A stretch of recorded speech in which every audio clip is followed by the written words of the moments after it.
ሰላም ጤና ይስጥልን። ይህ ኢትዮ ማለዳ ነው። አብራችሁን ቆዩ። የፋኖ ኃይሎች አስደናቂ ተጋድሎና ድሎች እንደቀጠሉ ናቸው። እንደ አዲስ በወሎ ቀጠና ከተማዎችን መቆጣጠርም ተያይዘውታል።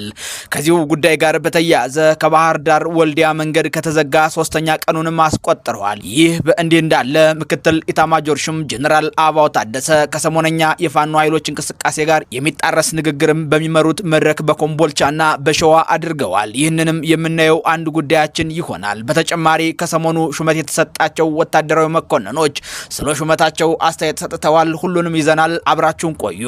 ተጨማሪ ማዕረግ የተሰጣቸው ወታደራዊ መኮንኖች ከፋና ጋር ባደረጉት ቃለ ምልልስ የተሰጠን ሹመት ከዚህ ቀደም ለተመዘገበው ስኬት ብቻ ሳይሆን ተጨማሪ ግዳጅና ተልዕኮ መኖሩን ታሳቢ ያደረገ ነው ብለዋል።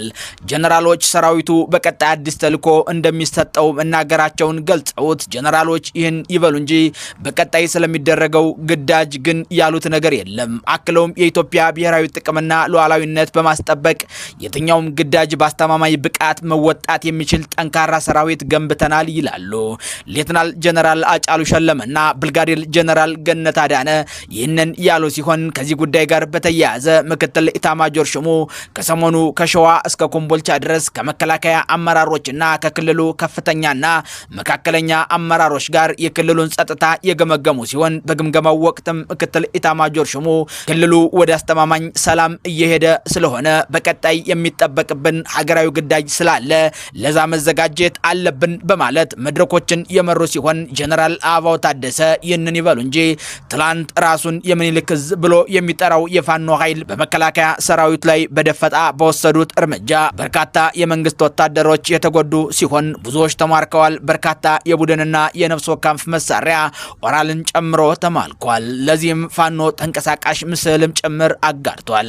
ጀነራሉ ዛሬም ስብሰባቸውን በጎንደር ከተማ አድርገውታል። ታዲያ በፋኖ ኃይሎች ሁለተኛ ቀን ባስቆጠረው ዘመቻ በሰሜን ወሎ የሚገኙ በርካታ ቦታዎች በፋኖ ኃይሎች ቁጥጥር ስር እየሆኑም ይገኛሉ። በፋኖ ኃይሎችና በመንግስት የጸጥታ ኃይሎች መካከል ከተጀመረው ውጊያ ጋር በተያያዘ ከባህር ዳር ወልዲያ እየተጓዙ የነበሩ በርካታ መኪኖች ሳንቃ በሚባል አካባቢ ለመቆም እንደተገደዱና ተሳፋሪዎች መኪና ውስጥ እያደሩ መሆኑም ተጠቁሟል። መንገዱ የተዘጋው ድልብ በሚባል አካባቢ በመንግስት የጸጥታ ኃይሎችና በታጠቁ ኃይሎች መካከል ተኩስ መቀስቀሱን ተከትሎ ነው ይላሉ ተሳፋሪዎች።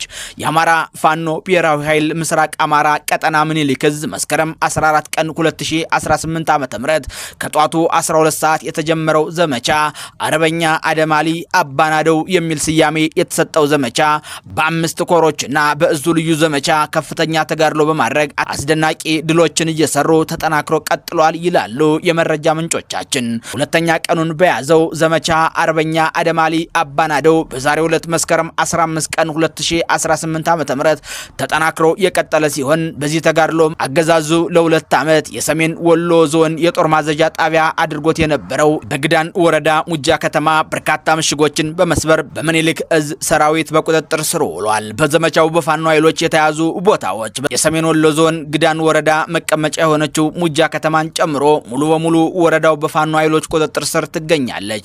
ሌሎች ከተማዎችም ራስ አንገት ከተማ፣ አሁን ተገኝ ከተማ፣ ላስታ ወረዳና የዳውንት ወረዳ መቀመጫ የሆነችው ኩርባ ከተማ ውጊያውና ትንቅንቁ አሁንም እንደቀጠለ ነው።